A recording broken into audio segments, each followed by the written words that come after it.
Muito bem, meus amigos da TV Cultura, de volta com o Em Pauta, conversando, esse papo legal com o Antônio Carlos Angolini, historiador.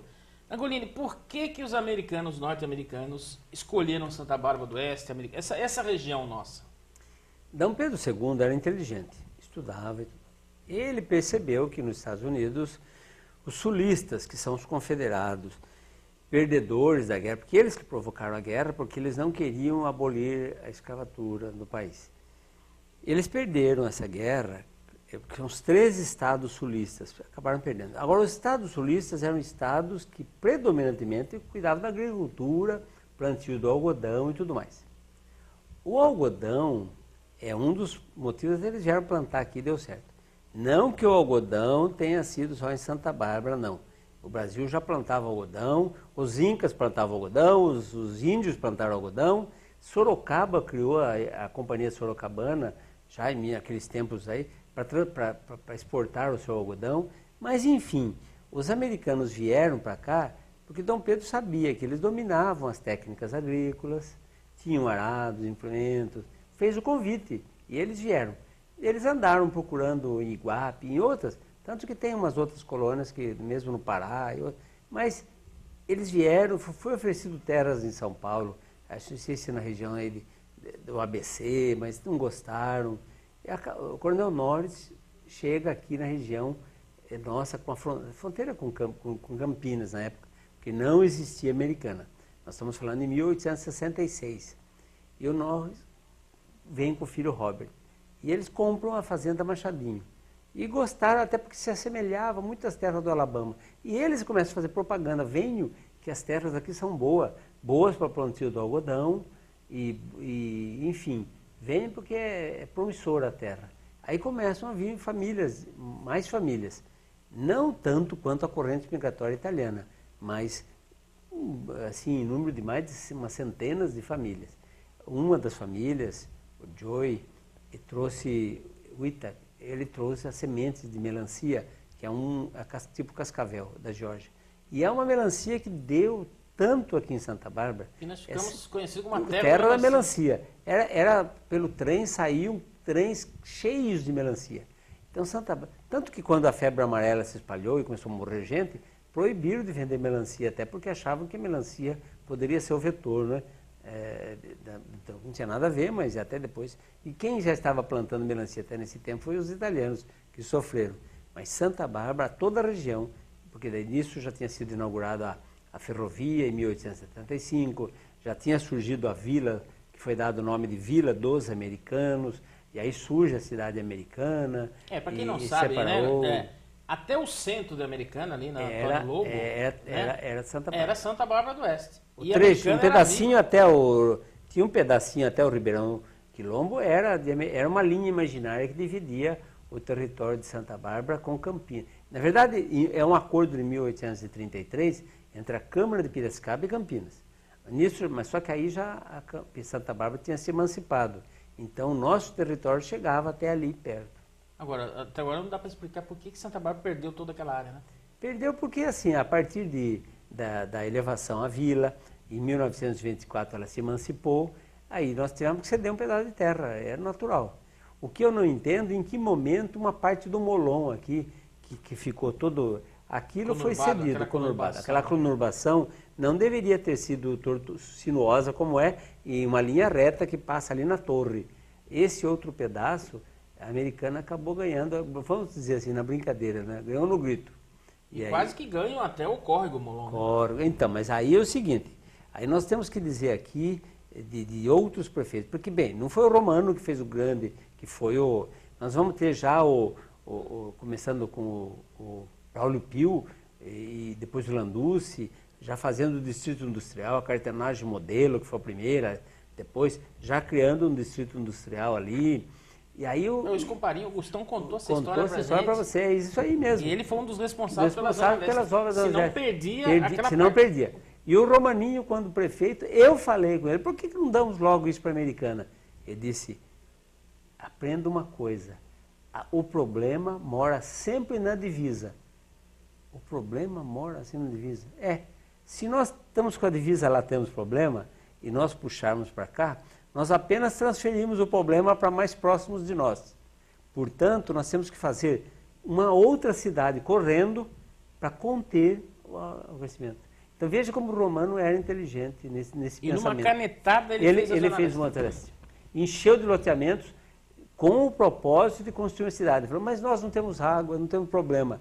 Todos nós vamos ter que sofrer, outros prefeitos vão resolver, vão levar água, vão levar esgoto, mas nós temos que conter o crescimento de Americana para dentro do território nosso, porque senão nós vamos perder para a Americana. Voltando ainda ao passado, Angolini, Santa Bárbara é berço do automóvel nacional e berço do primeiro trator também que foi construído em Santa Bárbara do Oeste. Exato. Muita gente não sabe disso. Não sabe disso. O Romizeta foi um carro que foi desenvolvido na Itália no pós-guerra. E o seu Carlos Kitt, vendo numa revista... Lá era o Isetta só, né? O Isetta, da Iso Moto.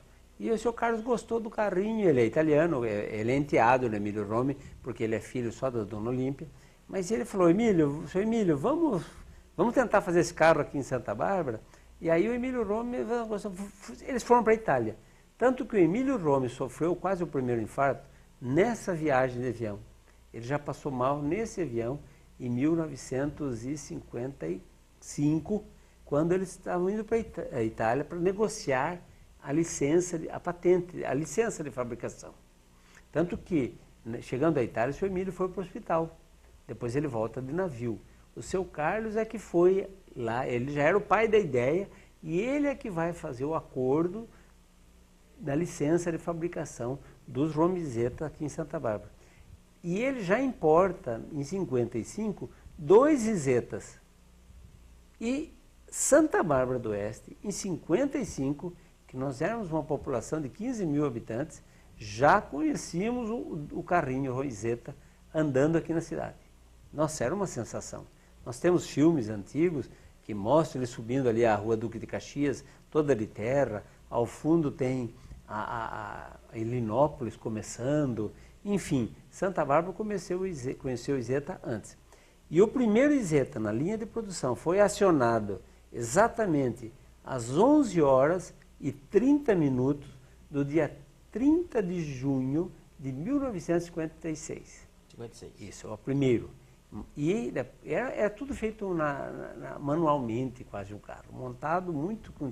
E o lançamento oficial ocorreu no dia 5 de setembro de 1956.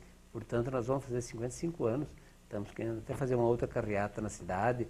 Vai acontecer mais uma comemoração este ano por conta dos 55 anos.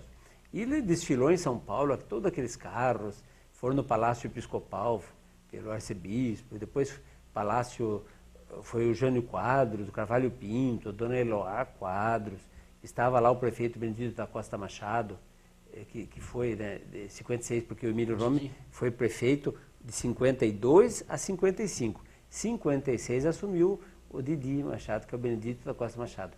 Como prefeito ele estava lá e tem no filme que passa no SEDOC, o prefeito Didi Machado, inclusive abraçando o Jânio Quadros. Inclusive o presidente Juscelino, né? O Juscelino foi o marco da Romizeta, acho que é. E quando Brasília estava quase pronta, nós tínhamos aqui na Rome, em São Paulo, no marketing, uma pessoa fantástica, ele está vivo, ele tem uma terras aqui em Iracemápolis, né? O Pacheco, o pai dele tinha sido ministro, e ele tinha amizade com o Niemeyer, e conseguiu chegar até o Juscelino, no Palácio Catetinho, e eu sei que ele conseguiu dobrar o Juscelino, que ele devia entrar em Brasília, em cima de um Romizeta, um carro nacional. Foi a grande chance que Santa Bárbara tem, tanto que a bandeirinha que ele impunha, o Juscelino, né, está no SEDOC até hoje, nós temos ali. Então foi um marketing, né? Ele conseguiu, esse romiliano conseguiu dobrar, isso pela amizade que ele tinha com o pai, que era ministro, com o arquiteto, e assim conseguimos fazer com que o Juscelino entrasse sob o Romizeta em Brasília na chegada da Caravana Integração Nacional. Não é bem o dia da inauguração de Brasília, isso ocorreu em 61, um pouco antes ainda da inauguração, mas foi uma grande festa, carros que saíram dos 4 pontos do Brasil, conseguiram, com alguns senões, mas chegaram pelas estradas, passando por dentro de rios, mas as estradas estavam quase que chegando dos 4 cantos para Brasília. Quantas romizetas foram fabricadas, Angolini? Tem um número Nós fechamos exato? um número hoje histórico e falaram, fabricamos por volta de 3 mil. 3 mil. Agora, os esse comentários que esse é um surgiram... número que, só para dizer quanto. Os comentários que surgiram quando se parou a fabricação, né? Parou-se a fabricação, era que a Volks tinha comprado, não queria mais que a romizeta circulasse, e não foi realmente isso. Não foi nada disso. Se tornou realmente inviável a Ficou fabricação. inviável. Vamos ver o seguinte, o amante do carro e tudo é o Sr. Emílio. O Sr. Emílio fica doente, o Sr. Emílio vai falecer em março de 1959, praticamente, ano que foi o último modelo do romizeta, foi montado até 61. Mas a morte do Sr. Emílio trouxe aquele desalento, aquela tristeza, os problemas eram bastante. Claro que teríamos que enfrentar a indústria automobilística que estava estrangeira que estava chegando, a competitividade era meio desleal, né? O GEA criou uma série de regulamentos para ter incentivos. Os carros deviam ter 2 portas, o romizeta tinha só uma. Então a gente não contava com muito incentivo fiscal e o carro acabava saindo um pouco caro, né? Então, uma série de outras coisas. Claro que o telespectador tem que entender que a empresa não parou de fazer o torno, que o carro-chefe era o torno. Mas o romizeta foi um pioneirismo a mais Uma de linha, Santa né? Bárbara do Oeste. Era dentro da Rome uma linha. E que isso traz para Santa Bárbara mais um tento que é o berço da indústria automobilística. E também Quer dizer, a coragem de começar aqui a fazer isso. E também o trator, né? O touro. O touro foi antes. Tinha o engenheiro André Tozelo, que era de Campinas, que trabalhava lá no Instituto e tal, e veio com o projeto, junto com o senhor Emílio, e queriam fazer o trator. É óbvio que o governo não deu apoio também, até porque naqueles mesmos anos, isso dito pelo senhor Jordano Rome, e ainda importou 10 mil tratores dos Estados Unidos. Nós tínhamos, é claro, que para fazer aqui em Santa Bárbara um trator como o Toro, saía mais caro do que o importado. É claro que o custo cai na medida que se aumenta a produção. No lançamento, o Toro nosso era caro. Então nós não conseguimos realmente competir com o produto importado. Então foi mais uma das experiências, né, que Emílio Rome tentou com o André Tozelo. Por isso que o trator chama Touro. Não é, eu sempre brinco com as crianças, não é o marido da vaca, não. Todo Tozelo, Rô de Rome, é uma sigla. Não é o touro, é touro. Né? Inclusive no SEDOC hoje... Tem o touro lá. Quem quiser ver, vê o touro lá. Vai ver o touro vê a lá. romizeta. Não é um boi, é o touro.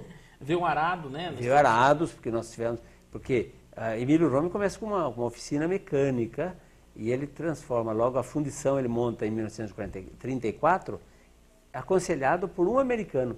Então, todas as outras fábricas nossas foram por influência americana. E o Rome não foi diferente, não. Foi um americano que falou, o senhor conserta tanto, por que não fabrica? E ele, tá bom, e fez, justamente na esquina da rua Duque de Caxias, com a General Osório, recentemente, agora não sei o que, mas foi a igreja Renascer, bem em frente ao Bingo Leão de Ouro, que funcionou há um tempo atrás. Ali era a fundição de Emílio Rome, ali que ele inaugura em 34 a fundição. E depois, quando foi 41 que iniciou a guerra, com a dificuldade de importar o aço para fazer o arado, é que o seu Carlos, mais uma vez, dá a ideia de por que não fazer o torno? Agora, talvez alguém me pergunte, mas por que fazer o torno? Pô, se não dá para fazer um arado, dá para fazer o torno?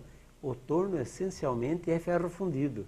Ferro fundido é cogusa, com aqui, que pega, funde pelos modelos, é muito mais fácil. Não é uma siderúrgica que tem que fazer um aço, que é uma matéria-prima de uma dureza muito maior. Então o aço é uma coisa, o ferro fundido é uma outra, muito mais fácil. Olha, eu quero fazer um jogo rápido com você. Um livro. Bom, eu vou dizer um livro que eu adoro, de Santa Bárbara do Oeste. Eu vou dizer porque todos devem ler. Mas eu sairia muitos, Soldado Descanse, Vamos Ver o Tio de coisa, Meus Romanos, todos ligados à história de Santa Bárbara, vamos dizer. Um amigo. Nossa, serão tantos, viu? Olha, Eu gostaria de não falar, porque são tantos amigos que moram no meu coração, tão forte, que se eu dissesse um, eu magoaria outros. O meu maior amigo, então eu vou dizer meu pai, porque foi... Uma saudade. Saudade do Petrini, que é o último dos que foi. Saudade do Daione. Saudade dos tempos passados, porque eu colhi fumo para aprender, eu cortei cana para aprender, eu passei roupa com ferro a carvão. Eu tive muita saudade, porque eu fiz tudo, eu tentei fazer para aprender, para saber o que é história. Casa de barro, tentei fazer uma casa de barro, fizemos com meus amigos. Tudo é saudades, aquilo que já passou. Uma alegria. Alegria. Conhecer a Rainha Silvia da Suécia, ter conhecido Juscelino Kubitschek, ter recebido o título de cidadão barbarense, ter recebido o título de cidadão piracicabano, ter recebido o título de fotógrafo historiador e 100 outras homenagens, principalmente das crianças, uma homenagem da escola Juvelina, que foi maravilhosa. 100 crianças que fizeram, cada um escreveu um poema, uma mensagem para mim, e depois encadernaram e me deram esse volume, todas me chamando de pai e de amigo. É uma homenagem de crianças que eu digo maravilhosa. Uma comida. Ai, macarrão. Eu con buon italiano. Lasanha, canelone, macarrão. Algo que te deixa irritado. Os ciúmes, a inveja, a maldade, a fofoca, essas coisas me machucam. Quando eu percebo isso, eu viro outra pessoa, eu me transformo naquele pessoa que eu jamais gostaria de ser. Um vício. Ser muito perfeccionista. Eu exijo a perfeição em tudo. Quando eu começo a fazer, tudo tem que estar no devido lugar. Esse é um vício, querer ser perfeito. O que representa Deus? A fonte da vida, a força que me move, aquilo que eu posso dizer que se ele não existisse, como já diz um pensador, alguém teria que inventá-lo. Porque sem ele, sem essa força interior, ninguém vive direito. Quem é Antônio Carlos Angolini? Eu sou uma pessoa extremamente... Eu sempre digo assim, é uma frase que eu digo, um ignorante que deu certo. Eu digo ignorante no sentido de... A pessoa pensa que ignorante é no lado negativo. Ignorante é de ignorar muita coisa. Eu, como já outros pensadores dizem, quanto mais sei que eu nada sei. E isso, na medida em que eu caminho pela história de Santa Bárbara, por tudo que eu aprendi, eu sei que eu não sei nada. Então eu digo o seguinte, se eu sou um pouquinho conhecido, então eu sempre brinco, eu sou Antônio Carlos Angolini, é o ignorante que deu certo. Mas é por uma forma de brincadeira. Angolini, nós agradecemos a sua participação, pedimos a Deus que continue abençoando a sua vida, o seu trabalho, e obrigado por estar participando no nosso Em Pauta. Eu é que agradeço mais uma oportunidade, Marcos, e nós trabalhamos juntos, lembra do Jornal Regional e quantos outros, nós sempre estivemos juntos. Gostei da sua matéria agora sobre os pneus na Silo, e é isso, aonde eu vejo eu lembro de você, porque nós trabalhamos juntos e é isso que nos move, trabalhar para o bem da nossa cidade. Muito obrigado a todos. Estamos encerrando o programa Em Pauta dessa terça-feira. Na próxima semana estaremos de volta aqui novamente às 7 da noite, às terças-feiras. Um forte abraço, amigos!